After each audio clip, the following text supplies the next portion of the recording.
Hello and welcome back to wings एक उड़ान। तो दोस्तों, जैसा कि लास्ट वीडियो में मैंने डिसाइड किया था कि आज हम एक नया टॉपिक शुरू करेंगे और मैंने कहा था बैंक रिकॉन्सिलिएशन स्टेटमेंट या फिर अकाउंटिंग अजम्पशंस एंड प्रिंसिपल के ऊपर हम दोनों में से कोई एक टॉपिक लेंगे। तो मैंने जो टॉपिक लिया है वो लिया है अकाउंटिंग अजम्पशंस एंड प्रिंसिपल्स। तो आज हम इस टॉपिक को डिस्कस करेंगे। इसके दो ही वीडियो आएंगे, एक आज वाला और एक इसके बाद जो वीडियो होगा, और ये चैप्टर कंप्लीट हो जाएगा। उसके बाद हम BRS को डिस्कस कर लेंगे। तो दोस्तों, अकाउंटिंग अजम्पशन, सबसे पहले मैं आपको बता दूं कि आपके पास जो बुक्स हैं, जिनके पास भी होंगी, अगर आप उनकी अपनी बुक्स में देखोगे तो आपको ये 10-10, 8-8, 10 लाइनों का ये अकाउंटिंग अजम्पशंस और प्रिंसिपल्स मिलेंगे। तो देखने में ही बोरिंग लगता है कि यार इसको कितना ही हम याद रखेंगे, इसमें तो बहुत कुछ लिखा गया है। लेकिन मैं बहुत शॉर्ट तरीके से आपको इसको समझाऊंगा, क्योंकि आपको मेन इसका क्रक्स चाहिए कि जो अकाउंटिंग अजम्पशंस हैं या प्रिंसिपल हैं, ये हमें बता क्या रहे हैं। हमें सिर्फ इतना चाहिए, क्योंकि आपको MCQs पूछे जाएंगे, उसमें तो ये पूरी की पूरी स्टोरीज आपको लिखनी नहीं है। तो इसलिए मैं इसको शॉर्ट में बताने की आपको कोशिश करूंगा। तो शुरू करते हैं accounting assumptions. But before that पहले एक स्क्रीनशॉट हो जाए। आप स्क्रीनशॉट लो ताकि जो लिखा हुआ आप अच्छी तरह से पढ़ सको। मैं 10 सेकंड के लिए स्क्रीन से हट रहा हूँ।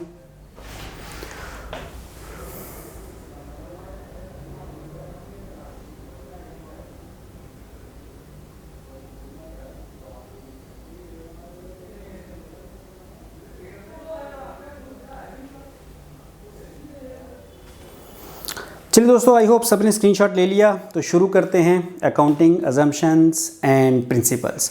तो दोस्तों, क्या था, पुराने टाइम में बिज़नेस तो तब भी होता था, तब भी हम बुक्स बनाते थे। लेकिन पुराने टाइम पे जब हम बुक्स बनाते थे तो उसका कोई प्रॉपर मेथड नहीं था, कोई ऐसा मेथड नहीं था जो सारे फॉलो कर रहे हैं। हर कोई अपने ढंग से बुक बना रहा है, अपने ढंग से अकाउंट मेंटेन कर रहा है। तो उसमें बड़ी प्रॉब्लम्स रहती थी कि कभी हम एक मेथड यूज़ कर रहे हैं, कभी दूसरा यूज़ कर रहे हैं, हम कोई मेथड यूज़ कर रहे हैं, दूसरे कोई बिजनेसमैन अगर वो कोई दूसरा मेथड यूज़ कर रहा है, तो हमें कंपेयर करने में भी थोड़ी प्रॉब्लम आ जाती थी कि अगर सपोज़ करो हमें अपनी ही परफॉर्मेंस अपने साथ कंपेयर करनी है, इस ईयर की परफॉर्मेंस को लास्ट ईयर की परफॉर्मेंस के साथ, तो परेशानी थी। क्यों? क्योंकि हम मेथड भी में चेंज कर लेते थे, कोई एक प्रोसेस तो था नहीं, या हम अपनी परफॉर्मेंस को किसी दूसरे के साथ कंपेयर करके नहीं दे सकते थे। तो बाद में इस चीज़ को महसूस किया गया कि एक ऐसा कोई प्रिंसिपल्स लाए जाएं, ऐसा कोई मेथड्स लाए जाएं जो सारे एक्सेप्ट करें और जिसके अंदर रह के, जिसकी बाउंड्रीज में रह के सारे अपने अकाउंट्स को मेंटेन करें, ताकि एक क्लियर पिक्चर आए सबके अकाउंट्स की कि कौन कितनी प्रोग्रेस कर रहा है, हमारा बिज़नेस लास्ट ईयर के कंपैरिजन में कितनी ग्रोथ हुई, या हमारे बिज़नेस को हम दूसरे के साथ कंपेयर करके देखेंगे कि हमारे उसमें कितनी ग्रोथ है या कितनी डी ग्रोथ है। तो ये सारी चीज़ें तभी आ सकती थी जब हम एक ही पॉलिसीज़ को, एक ही प्रिंसिपल्स को सभी माने। तो फिर एक नया कंसेप्ट, एक नए प्रिंसिपल बनाए गए जिनको कहा गया GAAP, यानी generally accepted accounting principles. Generally accepted मतलब जिसको सबने एक्सेप्ट किया, और सबने एक्सेप्टेंस का मतलब ये कि जितनों जो भी हम अपनी बुक्स ऑफ अकाउंट्स मेंटेन करते थे, इन्हीं प्रिंसिपल्स के अंडर, इन्हीं बाउंड्रीज के अंदर हमने उनको मेंटेन करना था। तो अब उसमें कुछ सबसे पहले अकाउंटिंग अजम्पशंस हैं। अजम्पशंस का मतलब दोस्तों अज्यूम करना, मान लेना, ठीक है ना।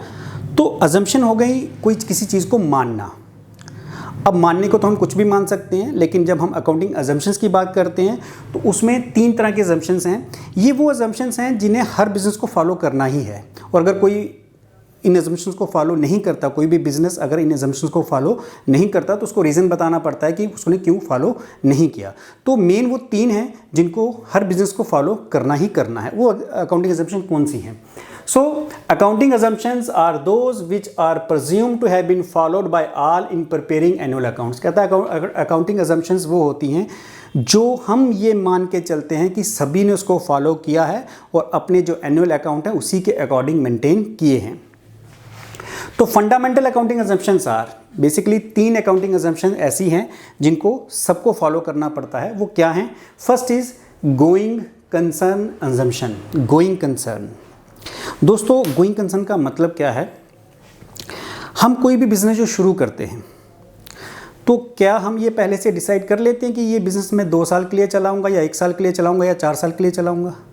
ऐसा कोई भी डिसाइड नहीं करता। हम तो कहते हैं बिज़नेस शुरू करना है। हम कभी भी ये नहीं सोचते कि इसको ख़त्म कब करेंगे। क्यों? क्योंकि हमें पता है कि अगर हम बिज़नेस शुरू कर रहे हैं तो जब तक हमें ये प्रॉफिट दे रहा है, मुनाफा दे रहा है, तब तक हम इसको कंटिन्यू करेंगे। तो कितने पीरियड तक करेंगे, कोई इसका स्पेसिफिक आंसर नहीं है। कितने पीरियड तक, लॉन्गर पीरियड कितना लॉन्गर, 5 साल 10 साल, नहीं, कोई इसका स्पेसिफिक आंसर है ही नहीं। इनडेफिनेट पीरियड मतलब, इनडेफिनेट मतलब कुछ भी हो सकता है।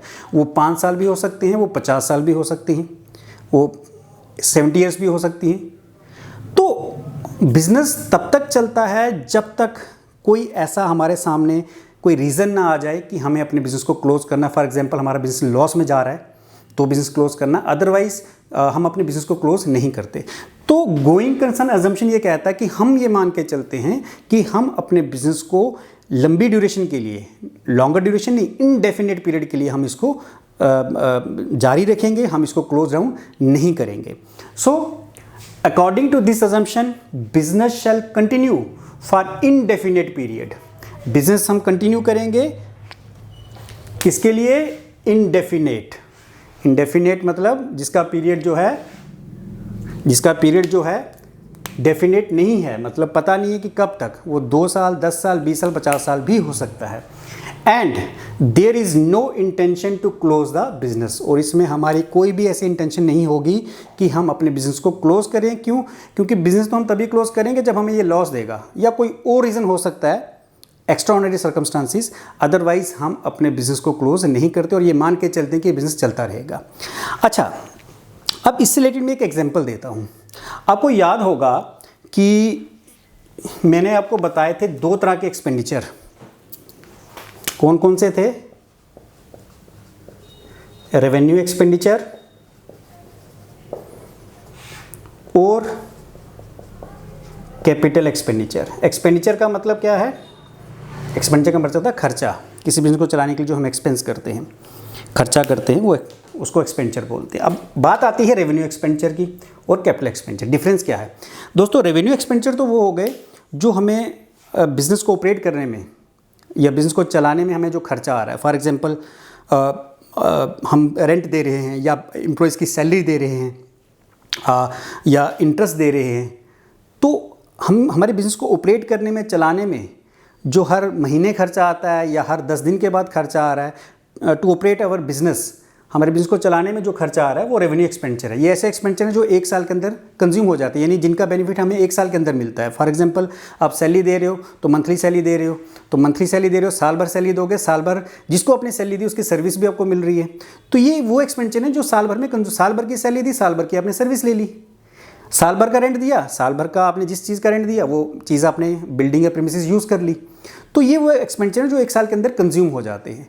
लेकिन कैपिटल एक्सपेंडिचर कौन से हैं जो 1 साल के अंदर कंज्यूम नहीं होते, जो आपने आज खर्चा कर दिया, इसका बेनिफिट आने वाले समय में आपको मिलेगा। फॉर एग्जांपल मान लो मैं एक बिज़नेस शुरू कर रहा हूँ, मैंने एक ज़मीन खरीदी, उसके ऊपर मैंने एक बिल्डिंग बनाई, फैक्ट्री बनाई, शेड बना लिया, उसमें मशीन लगा ली, तो ये मेरा खर्चा आ गया। अब ये बिल्डिंग खरीदी, लैंड खरीदी, उसके ऊपर मैंने एक स्ट्रक्चर बना दिया, फिर मशीन्स लगा दी। अब ये मेरा जो खर्चा है ये कैपिटल एक्सपेंडिचर है। क्यों, क्योंकि ये मुझे 1 साल के अंदर जो है कंज्यूम नहीं होगा, इसका बेनिफिट मुझे है आने वाले सालों में मिलेगा।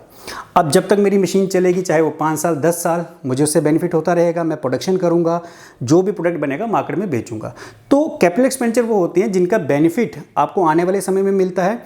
ये वो एक्सपेंडिचर हैं जो आपको, आपके रेवेन्यू को जनरेट करने के लिए, आप जो खर्चा करते हो अपने रेवेन्यू को इंक्रीज़ करने के लिए इन द फ्यूचर, वो जो खर्चा किया जाता है उसको हम कैपिटल एक्सपेंडिचर बोलते हैं। तो कई लोगों का ये उसमें कमेंट सेक्शन में क्वेश्चन भी था कि रेवेन्यू एक्सपेंडिचर और कैपिटल एक्सपेंडिचर के बारे में बता दें। तो आई होप आपको क्लियर हो गया कि रेवेन्यू एक्सपेंडिचर हो गया जिनका बेनिफिट हमें 1 साल के अंदर मिल जाता है, और कैपिटल एक्सपेंडिचर हो गया जिनका बेनिफिट हमें आने वाले सालों में मिलेगा, 2 4 10 साल, जब तक वो जो सपोज करो हमने मशीन खरीदे, जब तक वो मशीन चलती रहेगी। तो ये डिफरेंस है। अब ये मैं यहाँ पे क्यों बता रहा हूँ, क्योंकि गोइंग कंसर्न असम्पशन यही कहता है कि बिजनेस हम लॉन्ग टर्म के लिए करेंगे, लंबे समय के लिए। तो इन दोनों को हम कैटेगराइज तभी कर सकते हैं जब हम बिजनेस को लंबे समय के लिए करें। तब हम ये मानते हैं कि ये एक्सपेंडिचर आ गए जो 1 साल के अंदर कंज्यूम हो जाएंगे, और ये एक्सपेंडिचर आ गए जिनका बेनिफिट हमें आने वाले समय में मिलेगा। अगर हम कहें यार मुझे बिजनेस 1 ही साल के लिए करना है, तो फिर तो उनको डिफरेंशिएट करने की जरूरत ही नहीं है, फिर तो दोनों ही रेवेन्यू एक्सपेंडिचर हो गए। सो रेवेन्यू एक्सपेंडिचर और कैपिटल एक्सपेंडिचर का डिफरेंशिएशन या इनकी कैटेगराइजेशन गोइंग कंसर्न असम्पशन पे ही बेस्ड है।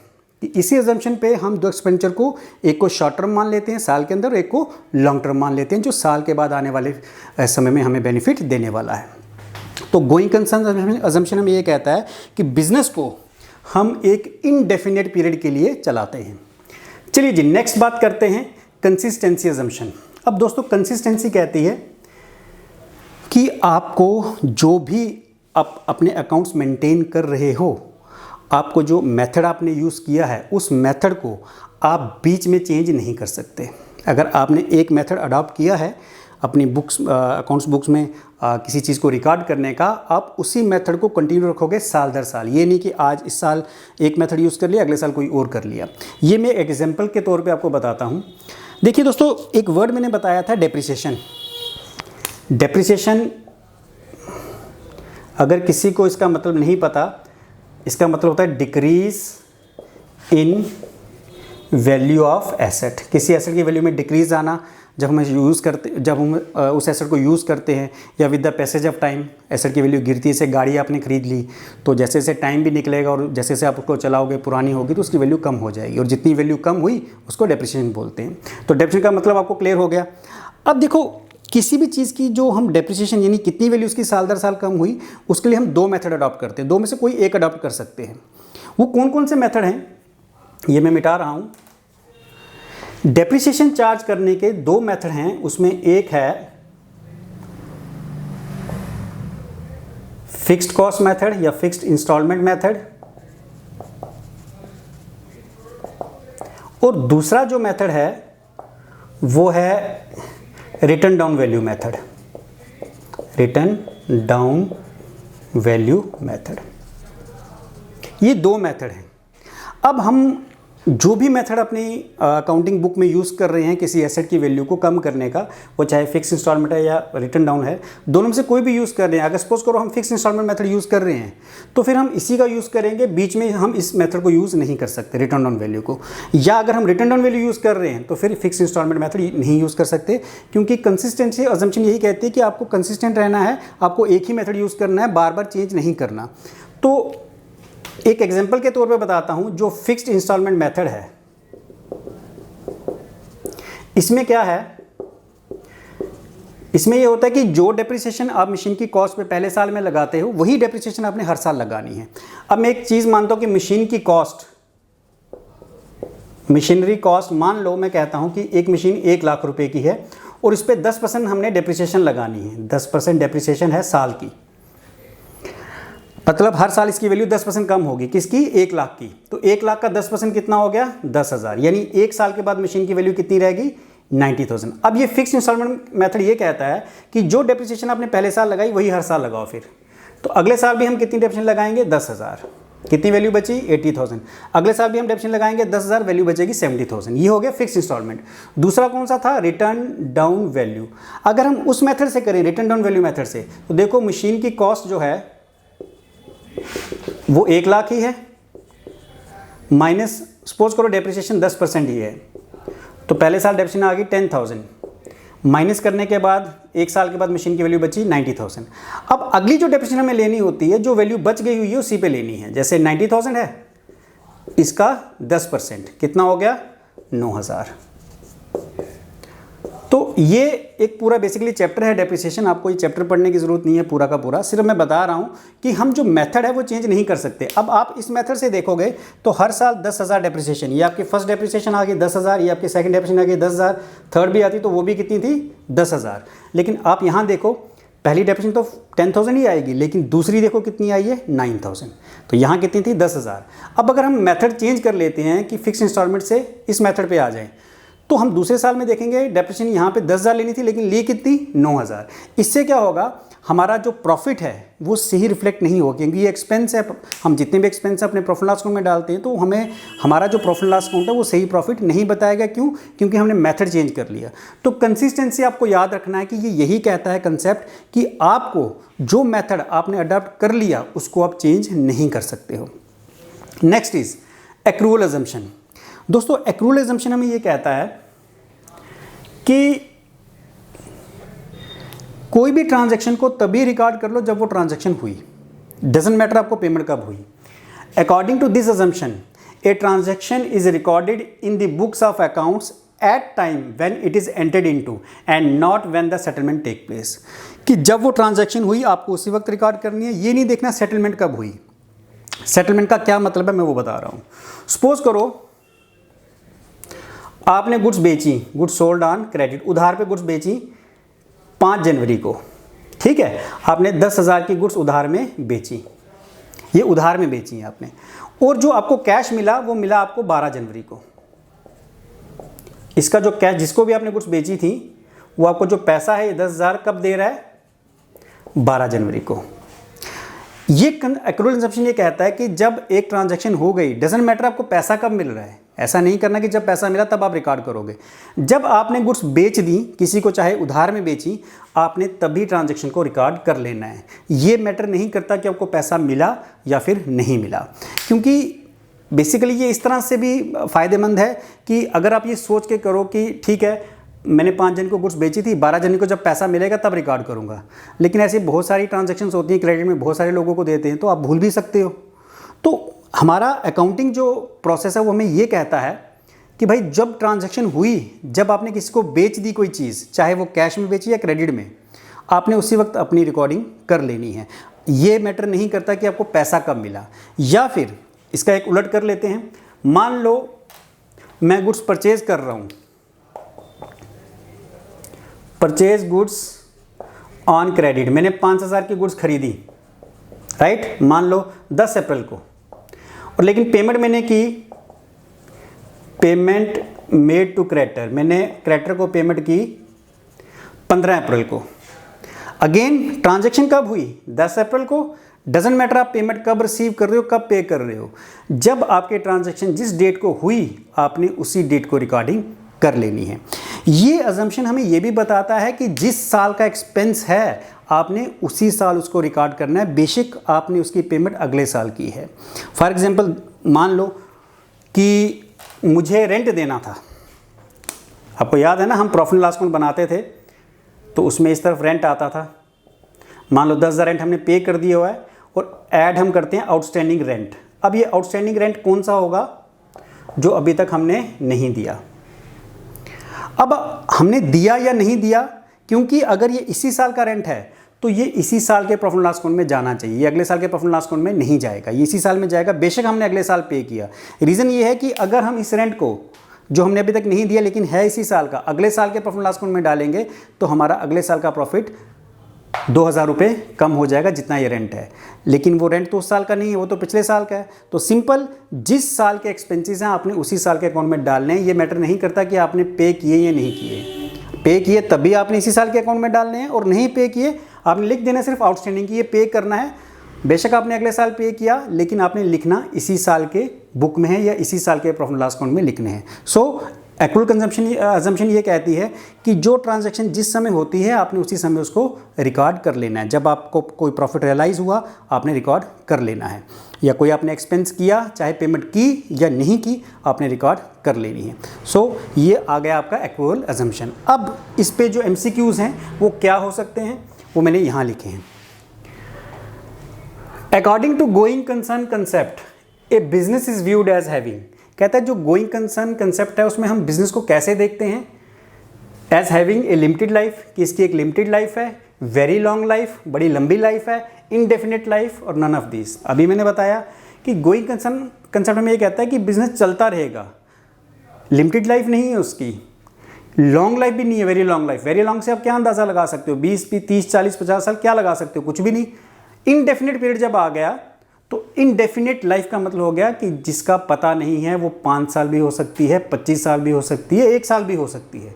तो बिजनेस को हम इनडेफिनेट पीरियड के लिए गोइंग कंसर्न अजम्पशन में यही कहता है, बिजनेस हम एक इनडेफिनेट पीरियड के लिए हम करते हैं। तो राइट आंसर इज सी। अब according to convention of consistency, अभी मैंने कंसिस्टेंसी बताया, क्या बताया उसमें कि जो मेथड हम अडॉप्ट कर रहे हैं हमें हर साल वही मेथड ही अडॉप्ट करना है। तो कहता है जो according to convention of consistency accounting policies and practices once adopted should be consistently followed, कि कहता है according to convention of consistency, जो हमारी कंसिस्टेंसी अजम्पशन है वो ये कहती है कि जो अकाउंटिंग पॉलिसीज एंड प्रैक्टिस हैं वंस अडॉप्टेड, जो हमने एक बार अडॉप्ट कर ली, शुड बी कंसिस्टेंटली फॉलोड, हमें उन्हीं को फॉलो करना है। ए पार्ट ये है। बी कहता है अकाउंटिंग पॉलिसीज एंड प्रैक्टिस में बी चेंज, उनको हम चेंज भी कर सकते हैं। सी कहता है accounting policy and practice adopted can not be change, उनको हम चेंज नहीं कर सकते। और डी नन ऑफ दिस। तो accounting policies and practices once adopted should be consistently followed, हम उनको कंसिस्टेंटली जो है फॉलो करेंगे।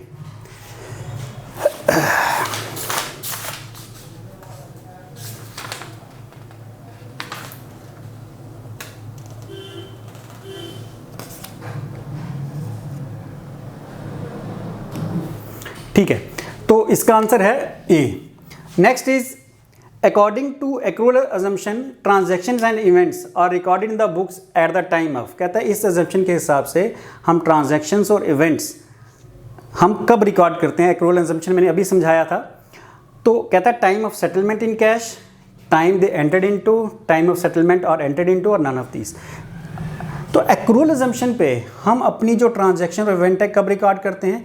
पहला इसने कहा time of settlement in cash, कि जब हमें कैश मिलता है। मैंने कहा हमें ये नहीं देखना कि हमें कैश मिला या हमने पेमेंट की, जब हमने कोई चीज़ खरीद ली या बेच ली, हमारे पास कोई चीज़ आ गई, हमने बेच दी, चाहे हमने कैश में या क्रेडिट में बेची, हमें उसी वक्त ट्रांजैक्शन को रिकॉर्ड करना है। तो पहला तो हो नहीं सकता।